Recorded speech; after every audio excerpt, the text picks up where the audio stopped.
Hello everyone, welcome back to the workshop. So today I've got an exciting new project that I've been wanting to do for a little while. I have been asked quite a few times about where do I get my swedge block, how can I get a swedge block like that, wish I had a swedge block like that, and all sorts of comments about my steel green Menangle swedge block. And one thing that confuses me a bit is that a swedge block looks to be and appears to be an actual fairly simple form of forging. Now, we know swedge blocks as being cast and always usually being a ductile iron of some sort, but before then, swedge blocks were actually forged.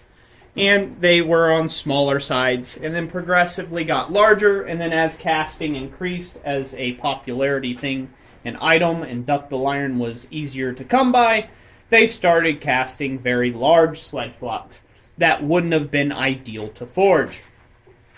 So today, if you haven't guessed, what we are going to be working on is this is going to be part one of a hopefully two-part series on forging your own swedge block. Now, what I'm doing here today is a fairly small swedge block. This is in nowhere close to as big as my main swedge block. My main swedge block made by Green Menangle and it's made out of cast steel. It is exactly 65 pounds. Today, however, we are going to be working on this right here, this chunk of steel. This chunk of steel just happens to be 1 1/4 inches by 5 inches by 6 inches. And I will go ahead and put the metric on the screen now. So that's what it is in size. It is 1 1/4 inches thick by 5 inches across by 6 inches long. Now, why is it this specific size? Well, this is big of chunk of steel as I had on hand and at the ready to make this video. A swedge block is nothing more than a square, or in this case it's going to be a little bit rectangular, with depressions forged into it. So, this little thing, how much does this little butte weigh? So this way we can kind of figure about what size we would need to antiquate out to a 60-pound swedge block, right? That's what we want, a 60-pound swedge block, in volume-wise.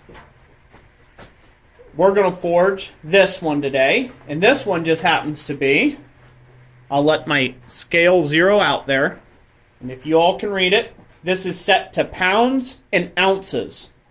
So let me pull it off here.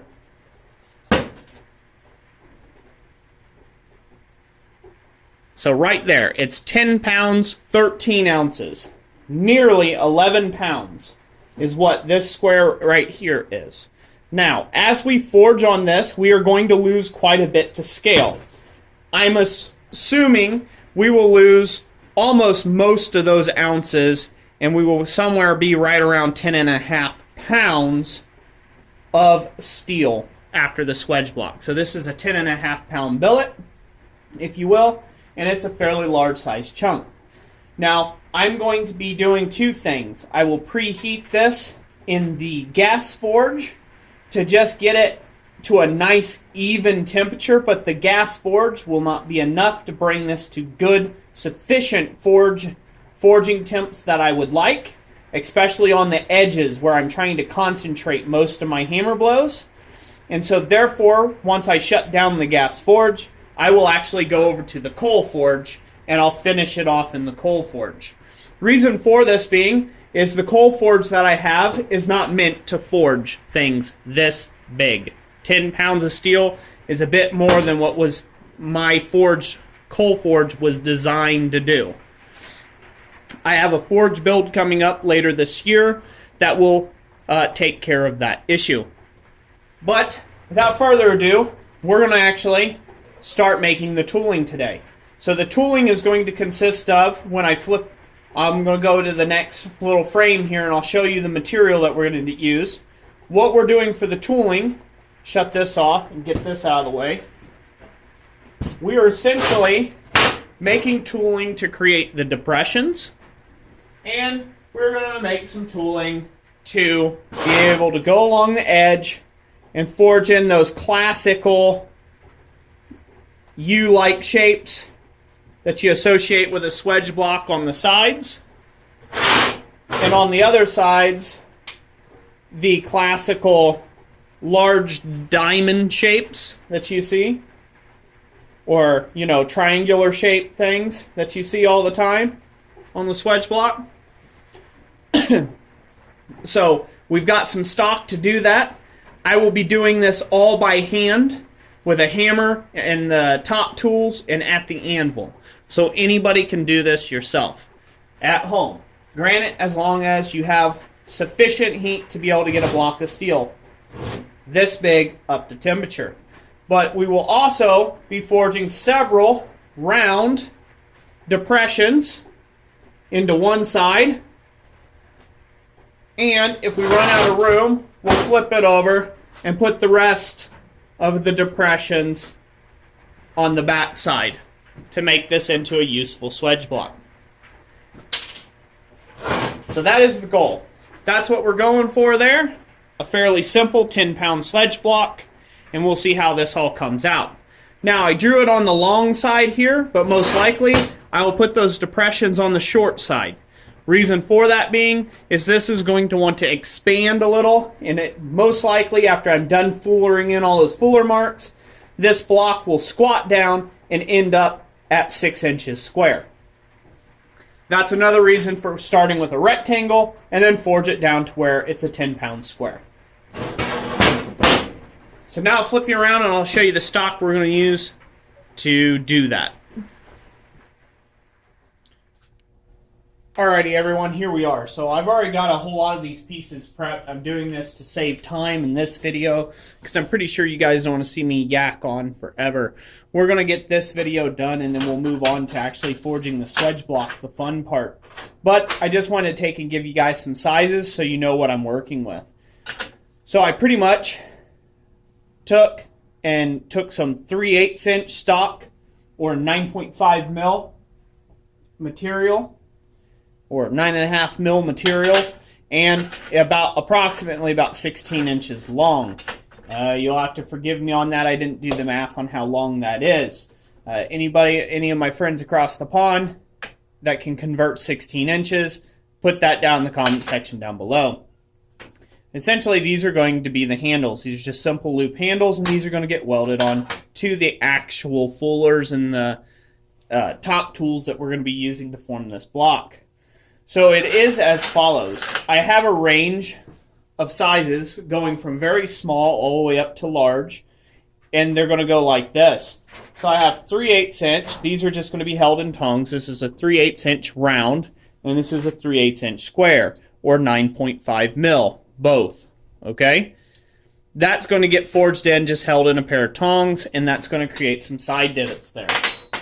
Then I also have 1/2 inch square and round, or 12.7 millimeters, converting over roughly, or 12.5, or wherever you want to take and place that at.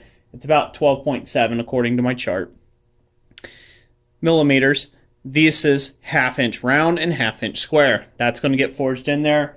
And the 1/2 inch round and the 1/2 inch square, those will have handles welded onto them instead of like over here where you see the 3/8 round is obviously, there's no point because it would just be like that. And we just don't need that. We just don't need 3/8 round. We can just hold this in a pair of tongs. Now, the reason why, essentially after hammering on this, and once you get your initial depression, this is just mild steel. It's going to warp and distort, and you're just going to have to cut it off and throw it across the shop and start with a new clean piece. Now, if you have drill bit rod or something like that, or a coil spring that you want to make these out of, if you have large enough dimensions, that would be better. And then, you know, harden it and temper it like usual. But going up from there, from our 1/2 inch or 12 mil, we have 5/8 inch square, or 16 mil. going up to 25 mil or 1 inch square, and that will complete our side depressions on the square side. And then on the round side, we'll see if we'll put these two larger ones in there, but we will definitely put in the 7/8 inch round. I didn't have 3/4, so we'll go with 7/8. I didn't have 5/8 round either, so we'll go with that. This is 7/8 inch round, or 22 mil is what that came out to, approximately. We have 1 inch round, or 25 millimeter. Then we have 1.5 inch round, or 38 millimeter. And then we have 2 inch round, or 50 millimeter. Now we also have corresponding in these that are going to be turned into bobs. And if you don't know what a bob is essentially just a tool. It's going to have a rounded dome on the end. I'm going to dome that, and it's going to get attached to the handle like so, and it's going to be much like a ball punch kind of thing. But you can call it a bob, a fuller, domed face fuller, whatever you want to call it there. But they collate the same with the sizes that you see here in front. So we have a 22 mil or 7/8 inch round. We have a 25 mil or 1 inch round.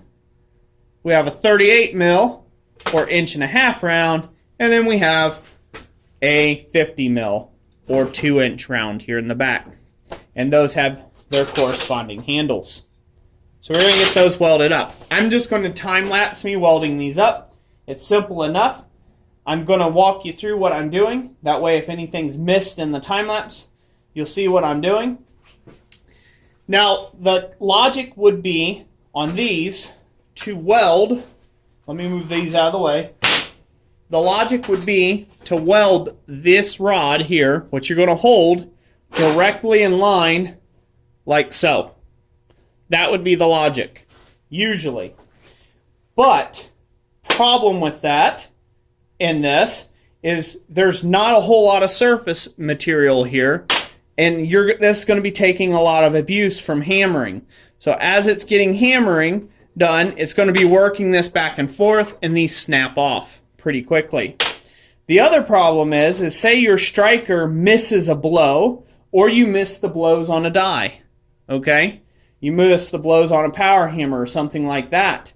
What's going to end up happening is when it jerks up like this or down, your wrist is going to be directly affected.